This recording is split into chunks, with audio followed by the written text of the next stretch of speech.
Seja bem-vindo a mais um Palavras Cruzadas. Hoje comigo tenho o professor Pinto da Costa para comentar a atualidade. Olá, professor, como está? Olá, boa recepção do nosso programa. Obrigada. Preservativos à venda em máquinas de tabaco.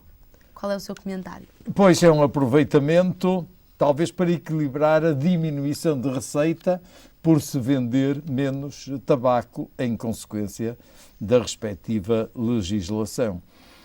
Os preservativos já se vendiam, mas vendiam-se com algum recato, sobretudo nas casas de banho dos postos de abastecimento de combustíveis e não, digamos, à vista de toda a gente, consoante estão colocadas as máquinas de tabaco em qualquer café, etc. Portanto, vai tudo de uma questão de mentalidade quanto à utilidade e à legitimidade de utilização do preservativo. Eu recordo-me que em 1963 provocou uma certa confusão porque uma criancinha andava a fazer de automóvel com um fio a conduzir uma caixa vazia de preservativos. Ora bom, hoje já passaram muitos anos, desde 63 até agora, há um certo convívio. Por outro lado, as doenças infecciosas, designadamente a SIDA e não só, muitas outras doenças que são transmitíveis ou transmissíveis pela intervenção sexual, é cada vez maior a aceitação de que, na realidade, para acabar com essa transmissão em cadeia, que o preservativo, digamos, é um valor. Nem todos estão de acordo. Há pessoas que radicalmente, instituições e até religiões, que radicalmente são contra o emprego do preservativo. De qualquer modo, há uma aceitação ética entre dois males, o menor, e entre alterar o correr normal da natureza e o correr o risco de doenças extremamente graves, não só para o próprio, como para o parceiro, como inclusive para a descendência, pois na balança dos valores cada vez vai tendo mais aceitação. De forma que, para quem às vezes lhe cause uma certa moça estar a meter uma moeda, em vez de sair um maço de tabaco, sair uma caixa de preservativos, julgo que isso não será tanto de admirar. Mais curioso será, digamos, a concorrência comercial, de baixar o preço em termos de algumas instituições. Os preservativos ainda são caros? Depende tudo do poder de compra. Depende tudo do poder de compra. Até porque estão disponíveis no centro de saúde. Se quem efetivamente, para ter uma atividade sexual, gastar larguíssima quantia em euros, é simbólico gastar 20 cêntimos, por exemplo, por um preservativo, mais do que isso, até 3 preservativos. O preço está variável consoante a concorrência. Simplesmente as farmácias são obrigadas por lei a vender à unidade. Portanto, vender um preservativo. Se houver uma pessoa que diga eu quero só um preservativo, o que é extremamente complicado, porque as pessoas não têm a noção exata, ainda não vai haver preservativos de lavar. Portanto, atualmente o preservativo usa deita fora. Em boa verdade, as pessoas que tenham, digamos, grandes carências de gestão são capazes de ir lavar. Ora bom, isso é extraordinariamente perigoso. No futuro está previsto que se façam, não o uso e deita fora, mas sim, digamos, de lavar, porque fica extremamente mais barato ao consumidor. As farmácias podem sair prejudicadas deste negócio da venda dos preservativos em máquinas de tabaco? Eu julgo que não. Quer dizer, ai de nós se as farmácias ficassem prejudicadas pela venda ou não vender preservativos. O lucro das farmácias não está relacionado com a venda de preservativos, mas com muitos outros medicamentos. Prejudicada não será bem a palavra. Talvez que vão vender menos, é óbvio que vão vender menos, até porque a farmácia não vai toda a gente, vai só quando necessita, ao passo que aos hipermercados vai toda a gente. Se não tem poder de compra, vai pelo menos para passear e conviver, porque os grandes espaços de convivência hoje estão nas grandes superfícies. Portanto, quer dizer, mais venda nesses locais, sim, É claro que é mais atrativo a máquina porque os preservativos já estão nos hipermercados. Simplesmente o que a prática mostra é que só aqueles mais afamados, considerados até mais caros, são aqueles que são mais comprados. Assim, digamos, democratiza-se por acesso à venda pelas máquinas, porque a máquina, o meter a moeda já tem uma certa ação psicodinâmica, neuromuscular e psicológica. Meteu a moeda, eu mando, carrega na moeda, carrega no botão, sai qualquer coisa. Há ali uma concretização de uma vontade, o que não é tanto quando se olha para uma coisa e se vai comprar à farmácia. Muitas vezes até a vontade não é tão grande como isso, a gente não está muito voluntarioso quando vai comprar um antibiótico. Compra porque realmente sente-se bastante mal e tem mesmo que o comprar. E às vezes até compra uma dose pequena porque eles são tão caros que o consumidor não tem dinheiro para isso. Portanto, quer dizer, em termos relativos, haverá um maior acesso, até porque nós estamos na era das máquinas. Nós gostamos, havia o Jingle Box, agora havia os maços de tabaco e dá um certo prazer até ver o cowboy ali vestido com as suas armas, etc., que chama a atenção e que nos motiva. E depois há um certo condicionamento. E se as pessoas estão condicionadas para comprar maços de tabaco, é muito fácil, até por uma questão de sublimação, passarem a comprar preservativos. Pode aumentar a venda de preservativos, esta medida?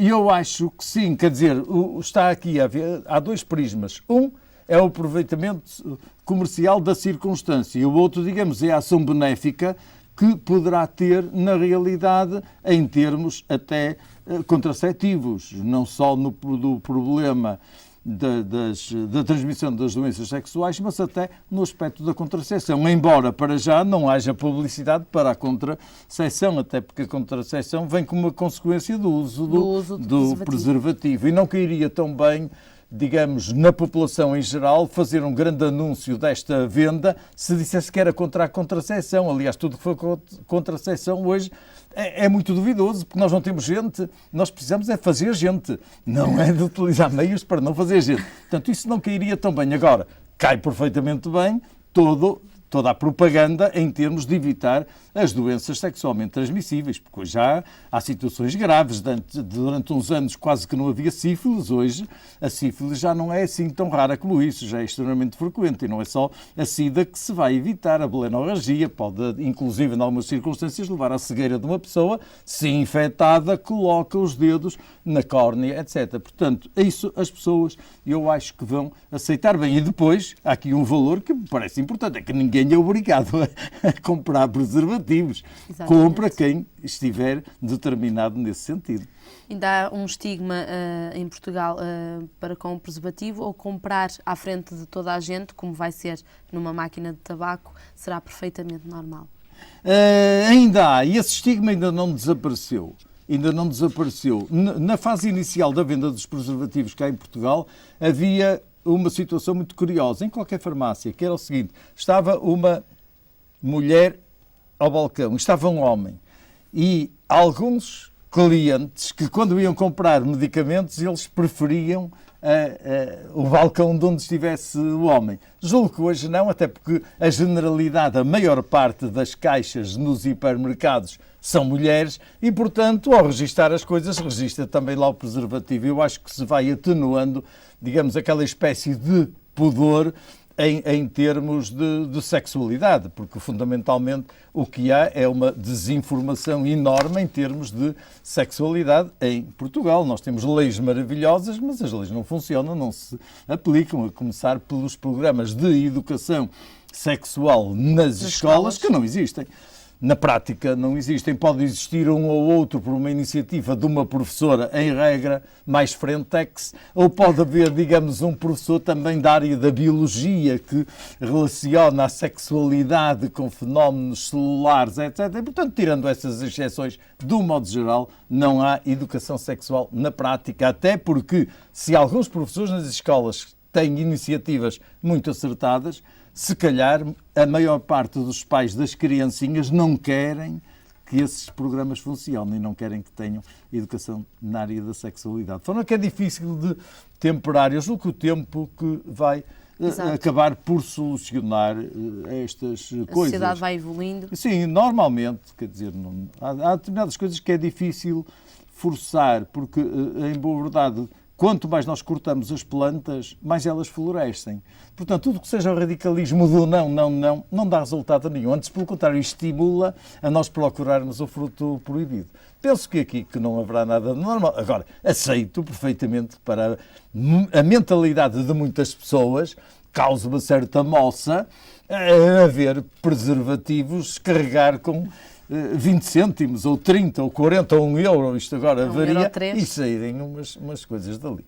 Vamos para um segundo tema. Além do teste do álcool, PSP e GNR vão pedir amostras da saliva e do sangue aos condutores. Como é que comenta esta medida? Ora bom, esta nova medida, digamos, está salva só por um pormenor de tudo isto ser em regime de voluntariado. Quer dizer, a colheita da saliva foi muito normal, porque a saliva foi sempre, nós agora é que descobrimos isso, foi uma fonte de riqueza de informação, porque praticamente a saliva até, para nós identificarmos o património genético de um indivíduo, o DNA, a saliva é muito melhor que o sangue, portanto não há qualquer espécie de problema, mas não é cruento, não é preciso dar picadelas, não é preciso nada, é simplesmente uma pequena zaragatoa, esfregar na mucosa bucal e está ali o material todo que nos vai permitir fazer as análises. Não só, inclusive também para, digamos, esses doseamentos que estão previstos em regime de liberdade. A pessoa dá se quiser, se não quiser, não dá. Quer dizer, ninguém é forçado por lei a dar, porque isso iria tocar de alguma maneira com a privacidade das pessoas, em termos de direitos, liberdades e garantias. Embora já promessa, quem quiser acredita nas promessas, quem não quiser não acredita, que serão destruídos e que só são utilizadas aquelas amostras para aquele fim de verificar se o condutor tem algumas drogas. Despiste de drogas, nomeadamente. E álcool. E, portanto, só nessa perspectiva. Muito bem. Um terceiro tema, e agora vamos para a política, PSD. Luís Filipe Menezes defende legislativas e autárquicas em 2009, no mesmo dia. Tudo, em princípio sim, porque nós portugueses andamos causticados com tantas eleições. E isso, digamos, é um dos fatores importantes para a abstenção. Para que a pessoa não cumpra o seu dever cívico, que eu julgo que é um dever, não é só, digamos, uma possibilidade, o dever de intervir de alguma maneira. E como a maior parte dos cidadãos não tem capacidade nenhuma de intervir, ou então fala para o ar, na parte concreta, só através do seu voto é que poderá expressar-se, digamos, em termos de cidadania. E eu sei que costuma dizer-se que o voto é a arma do povo. Ora bom, é perigoso o povo votar, porque se vota fica desarmado. Portanto, mas isto, digamos, é uma alegoria, não tem nada a ver com o dever que acabei de dizer. No mesmo dia, era mais provável haver mais pessoas a votar do que se formos votar com um fito hoje e passado um mês noutro. E eu julgo que isso será uma desmobilização. Não vejo realmente inconveniente nenhum, até, digamos, estar esse benefício. É claro, só uma experiência é que poderia mostrar quantas pessoas é que teriam votado da primeira vez e logo a seguir na segunda vez. Estabelecer a contagem. Portugueses ainda vão um pouco às urnas, na sua opinião? Eu acho que sim. Eu acho que sim. Eu defendo um princípio que é o seguinte: os portugueses deveriam ser obrigados a votar. Salvo raríssimas exceções. Mas, tirando essa eventualidade, todos nós deveríamos ser obrigados a votar. Nem que fosse rasgar o papel ou pôr bigodes nos candidatos, fosse o que fosse. Mas o dever de votar, na minha ótica, é um dever cívico. Não é dar possibilidades de as eleições calharem num domingo solheiro, em que o que é lógico, humano, biopsicológico, aconselhava ir para a praia, apanhar sol e tomar banho e não estar a alterar, digamos, aquilo que é natural. Portanto, só numa medida que seria, obviamente, legislativa, uma medida coerciva, a obrigar-nos a exercer esse poder. Considera que este comentário de Luís Filipe Menezes quer dizer que Menezes se sente preparado para derrotar José Sócrates? O problema é dele. O problema é dele, se ele se sente preparado ou não. O problema de estar preparado ou não é de segunda plana. O que interessa mais é quem tiver mais votos. É quem está preparado para liderar um governo, na hipótese do Presidente da República, e a entregar a condução dos nossos destinos. Pois, digamos, é preciso ver que todos estas afirmações que têm vindo são políticas. E, portanto, nem sempre a política corresponde à realidade, mas corresponde sim àquilo que é mais oportuno presumir que é a realidade. Se ele está convencido ou não, não sei, o melhor é perguntar-lhe a ele. De qualquer das maneiras, é perfeitamente aceitável que, aliás, ele tenha um fito, que é 2009. Até 2009 ainda pode acontecer muita coisa, podem acontecer muitos terremotos e muita coisa do género. Portanto, ele entende que em 2009 poderá tomar conta do poder. A ver, vamos. O PS, por seu lado, critica esta posição do PSD, diz que ainda é cedo para o debate, ainda é cedo para pensar em legislativas e autárquicas no mesmo dia. É óbvio que o PS tenha, perfeitamente natural, que tenha essa opinião e essa opção. O contrário é que seria, digamos, altamente estranho se o PS dissesse então vamos já começar a discutir, etc., e a preparar. Estaria a dar, vá lá, digamos, terreno ao adversário, se é que podemos falar em adversário. Adversário, sim, talvez inimigo, não, que nós não somos inimigos uns dos outros, nós somos adversários, como num jogo, uns estão de um lado, outros estão do outro. Muito bem. Vamos passar a um tema e agora da saúde. A Ministra da Saúde, Ana Jorge, diz que não está bem de acordo quanto à política de os pais decidirem se querem ter o seu filho por parto normal ou por cesariana. Antes de mais, queria saber a sua opinião enquanto profissional. É adepto das cesarianas?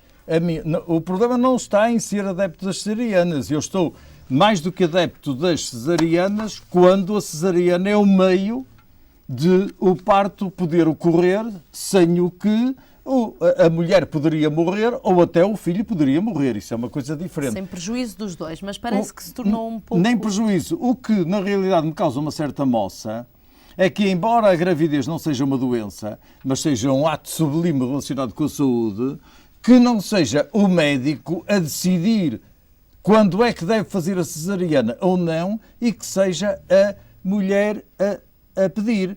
Eu posso contar-lhe uma história que não é anedota, que é real, de uma senhora que foi a um colega meu, que tem um certo sentido de humor, o que eu acho muito bem, e que lhe disse assim, eu vinha aqui que queria fazer uma ecografia. E ele disse-lhe, minha senhora, a preto e branco ou a cores? Porque realmente, uma pessoa que vai ao médico e diz logo, eu quero uma ecografia, o médico é que vai entender se naquela circunstância, no estado de desenvolvimento da gravidez, se é oportuno, se é conveniente ou não. Aqui é o mesmo, quer dizer, o problema da cesariana não é a pessoa que diz, nós não podemos estar a comercializar a cesariana neste plano económico. É evidente que é muito melhor fazer uma cesariana que fica muito mais caro. Mas concorda ou não que está a ser muito vulgarizada a cesariana em Portugal? Eu acho que a cesariana, em termos epidemiológicos, fazem cesarianas a mais do que noutros países para as mesmas eventualidades. Porque, na prática, nós sabemos que, numa perspectiva ética, talvez não devesse ser assim, mas as pessoas insistem com o médico que faça uma cesariana e, se calhar, ele vai aceder. Mas, na realidade, eu acho que, neste caso, a Ministra que tem razão, que não pode ser agora a mulher a escolher, tem que haver, digamos, uma certa orientação. E esta orientação passa, porque, como lhe digo, para o Ministério da Saúde não é a mesma coisa um parto normal em termos de custos ou uma cesariana. Mas nem para a própria mãe, porque como uma cesariana acaba de uma certa forma o diálogo mãe-filho enquanto ato do nascimento. Pois, mas isso depende da mulher. Há mulheres que se calhar até nem querem muito o diálogo mãe-filho, mas quer sobretudo não ter qualquer espécie de dor. Isso vai muito da personalidade das pessoas. Aqui há uns anos nos Estados Unidos eram feitos determinados partos que as mulheres estavam a fumar, não era bom. Não vamos aí a exagerar. Cá não era possível, porque as mulheres agora nem podem fumar.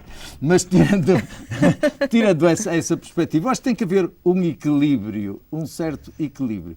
E há certas coisas que quando nós interferimos demais em limitações, depois dá confusão. E esta é uma delas, porque realmente deixar à mulher a possibilidade ou não, consoante agora alguns defendem, em termos de liberdade, garantias, etc., porque a liberdade tem direitos, mas tem deveres. Isto é uma questão de liberdade, acha? Eu acho que sim, isto é uma questão de liberdade temperada por aquilo que está estabelecido. Quer dizer, em termos de comportamento da mulher, a mulher, o que, em minha opinião, ela tem direito é uma situação contrária. É do médico dizer-lhe assim, olhe, para que o seu filho nasça em condições e para que a senhora não morra, eu vou-lhe fazer uma cesariana. Concorda? O direito que ela tem é dizer, não concordo. Cesariana não quero de maneira nenhuma. Se morrer, morri. Isso a mulher tem direito. A mulher tem direito a escolher as propostas de intervenção sanitária que lhe são feitas. Escolher. Agora, impor, não. Uma mulher que diz assim, não quero ter dores. Não.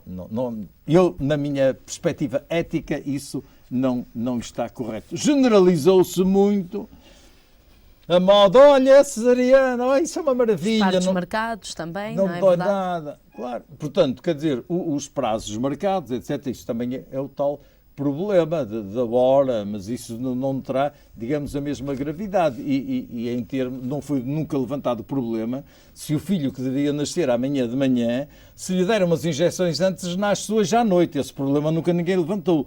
Qual é a complicação dessas injeções? Na prática não é nenhuma. Na prática não é nenhuma, porque a regra não é a mulher que se automedica, é feita com a dosagem conveniente pelo médico e, portanto, ao fim e ao cabo, trata-se de uma estimulação do útero para que realmente o processo se acelere e a contração do útero venha a ter um mecanismo de expulsão mais precocemente. Às vezes mais precocemente ou mais tardiamente também. Porque muitas mulheres hoje escolhem a hora. Olha, a mim dava mais jeito ao seu doutor se o meu filho nascesse no domingo à noite depois do meu marido vir do futebol e tal. Pois, sim senhor. É uma maneira. Hoje é uma maneira diferente de estar no mundo. Não parece que, pela proporção que hoje existe nesta maneira, que nós podemos dizer que isso que não é ético, até porque o que é ético ou deixa de ser ético é extremamente variável. A minha ética pode ser diferente da sua. A minha ética é aquilo que defende e coincide mais com aquilo que eu julgo que são os interesses reais e aquilo que eu pretendo, mas nem todos somos iguais, e ainda bem. Não se pode falar de uma ética portuguesa, porque então teríamos 10 milhões de éticas, de maneira nenhuma. Não, o problema, há princípios genéricos. Mas há uma deontologia. Há uma preocupação, digamos, global de respeitar o interesse das maiorias. Há uma ética médica com diretivas do órgão representativo da classe, que é a Ordem dos Médicos. Portanto, a Ordem dos Médicos estabelece determinadas regras que devem ser cumpridas nestes e naqueles pressupostos e, portanto, a ética menos varia, porque as pessoas também podem variar. E a ética, seja médica, seja o que for, está sempre a variar, porque a ética, por definição, é uma ciência de valores, é uma ciência dinâmica. Nós, se considerarmos uma ética perfeitamente estática, isso deixava logo de ser ética. Se nós tivermos a ética hoje, que tinha a ética do homem das cavernas, ainda não estávamos sequer aqui, nem eletricidade tínhamos para gerir os aparelhos. Não, a ética é uma ciência dinâmica, depende dos valores morais, dos costumes, das tradições, das religiões, etc., que se vão consolidando e, no entendimento das pessoas, vão a favor ou não. Pode, voltando ao princípio, nos preservativos, se calhar há 100 anos não era ético sequer estar a falar em preservativos num programa televisivo. Também não havia televisão. Mas, de qualquer maneira, hoje é perfeitamente banal. E até, digamos, votar esta questão ao ostracismo pode ser perigoso. Podemos estar, digamos, a querer manter um determinado obscurantismo de uma solução que é fundamental do ponto de vista sanitário para evitar as doenças transmitidas sexualmente. Vamos para um outro tema. Condutor atropelou 2 jovens e fugiu sem prestar auxílio. Parece que está a tornar-se um pouco moda. Ora bom, o problema, eu não diria que é moda, eu diria sobretudo que é muito frequente. E é muito frequente porque tem a sua explicação. O condutor fugir, o condutor fugir é uma maneira de reagir. Depende da personalidade do indivíduo. Há indivíduos que, perante uma situação catastrófica, e esta é, digamos, a consciencialização do indivíduo ter atropelado o outro, a reação normal no pânico é fugir. É fugir. Outros ficam bloqueados, ficam estanques, sem saber o que é que vão fazer, não fogem, ficam ali, à espera, nem dizem nada. Ora bom, houve aqui há dias aquele caso do taxista que realmente é paradigma nesta situação, porque o homem, entre aspas, fugiu e passado 1 ou 2 horas, no máximo, ele foi-se apresentar. Portanto, quer dizer, ao fim e ao cabo, aquilo interpreta-se com toda a facilidade, exatamente, naquela reação de pânico. Ele, se calhar, naquele momento, nem soube bem porque é que fugiu, nem se fugiu. Tanto que, recuperada emocionalmente a situação, ele foi apresentar-se. O que é importante em todo este problema, e fugas, etc., é se a pessoa tem um grau de consciencialização, se não é só a reação de pânico, ou se, efetivamente, tem alguma consciencialização que pode estar perturbada. Se ele tiver um bocadinho de álcool no sangue, que no caso que me acabou de apresentar, não faço a mínima ideia se ele tinha ou se não tinha álcool no sangue, mas no outro tinha.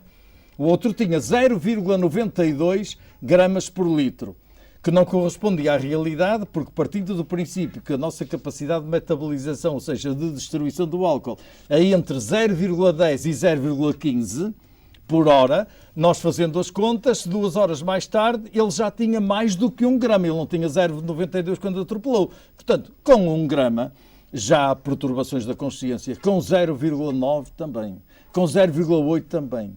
Com 0,7 também e por aí abaixo. Porque a quantidade de álcool normal que nós temos no sangue é 0,0. De forma que, se nós, aproveitando estes casos que agora estão quase que a ressuscitar, uma coisa que existe há muito tempo, que é a sinistralidade rodoviária, 6.000 e tal, casos 6.300 e tal no ano passado, em 2007. Ora bom, temos que, oportunamente, refletir sobre esta questão. Se não será mesmo melhor não dizer beba pouco, mas não estabelecer o 0,5, mas radicalizar que a pessoa tem que ter o máximo de potencialidades para não fugir, para não apagar as luzes quando vai a fugir, para se tentar esconder, porque sob a ação do álcool o nosso comportamento é desinibido, além de uma certa euforia que o álcool nos provoca, intoxica-nos e vai retirar toda aquela aprendizagem, toda aquela maneira de resolver corretamente as situações. Eu penso que está na altura de nós termos coragem, não é baixar, porque isso é uma hipocrisia. Baixar de 0,5 para 0,4 ou 0,3 ou 0,2 é uma pura hipocrisia, não interessa nada, é 0,0. Porque assim as pessoas já não tinham necessidade de calibrar se beberam muito, se beberem pouco, etc. Acabaríamos com aquela situação que para mim é anedótica, para não dizer perversa, de um indivíduo que já não se sente muito bem, vem cá fora, sopra em determinados locais ditos de diversão noturna, vem cá fora, verifica que ainda não está no 0,5 e ainda posso beber mais um bocado. Ora bom, isto para mim é perfeitamente irracional. Com 0,0 nós teríamos realmente a solução do problema, que vai tendo cada vez mais gravidade, porque não podemos aliar-nos da influência do álcool em toda esta sinistralidade. Por último, professor, gostaria que me fizesse um balanço muito breve do curso livre de Medicina Legal. Ora bem, o curso livre de Medicina... Liderado por si. O curso livre de Medicina Legal, personalizado neste cartaz, foi diversificado por aquilo que interessa.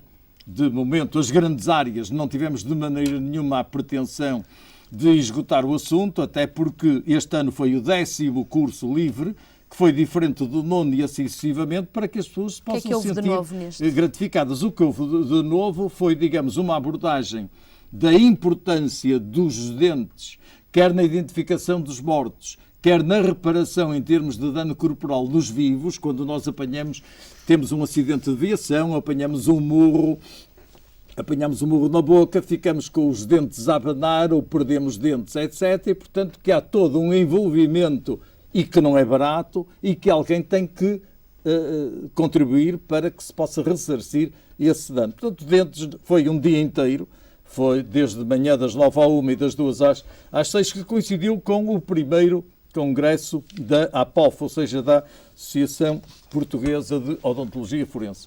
Depois tivemos a sexualidade, pois a sexualidade e a legislação, uma crítica muito pertinente a alguma legislação que não está bem esclarecida, é toda muito nova, a utilização do esperma, as procriações artificiais, etc., o aborto, tudo isso. O condicionamento legal da morte, quando é que a pessoa se pode dizer que está morta ou não, quando é necessário fazer uma autópsia médica legal ou não. Também houve as drogas, não podia estar de fora, a investigação laboratorial do crime, isto em termos de criminologias, a psicologia legal, que hoje é indispensável, os atentados terroristas, a avaliação do dano, portanto, e os maus tratos. O programa foi muito diversificado, extenso, diversificado, em relação a uma diferença do ano passado e uma apreciação e crítica do CSI. Para quando o próximo curso livre de Medicina Legal? Tradicionalmente será em março para o ano. As datas não sei. Habitualmente é na última semana de março, de segunda a sexta-feira. Muito obrigada, professor, pela sua companhia. Palavras Cruzadas chega assim ao fim. Continuo na companhia da Região Norte Televisão.